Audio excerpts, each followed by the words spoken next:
మూగ జీవాల మీద ప్రేమను ఒక్కొక్కరు ఒక్కొక్క తీర్ల చూపెడుతుంటారులా.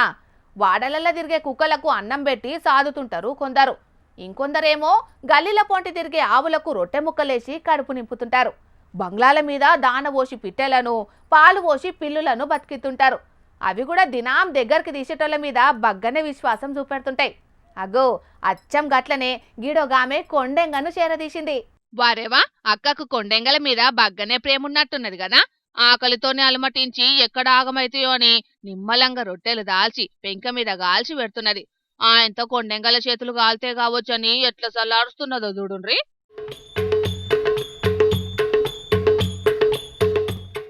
ఆ మంచి గుదక్క, ఆయనతో కొండెంగలకు సురుకుదలగల్లా. రొట్టెలు కాల్చేదాకా కాలిని సల్లారేదాకా కొండెంగలు కాబట్టి బగ్గనే ఓపిక పట్టినాయి.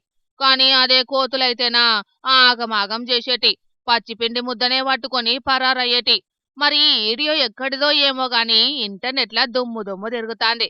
ఈమె ఇంటాయన కన్నా ఈ కొండెంగలే అదృష్టవంతులని అనుకుంటా కొందరు సెటైర్లు ఎత్తుంటే, మూగ జీవాలతోని సెల్ఫీ ఫోటోలు తీసుకొని ఎంతో చేసినట్టు బిల్డప్లు ఇచ్చేటోళ్ళ కంటే 100 పాలు నయమనుకుంటా అక్కను తారీఫ్ చేయబట్టిండ్రు ఇంకొందరు ఇంటర్నెట్ జనాలు. ఓ అక్క, కొండెంగలు తిండికి మరిగి దినాం ఇదే పనంటే పెద్ద పరేషానే ఉంటది, చూసుకోమల్లా.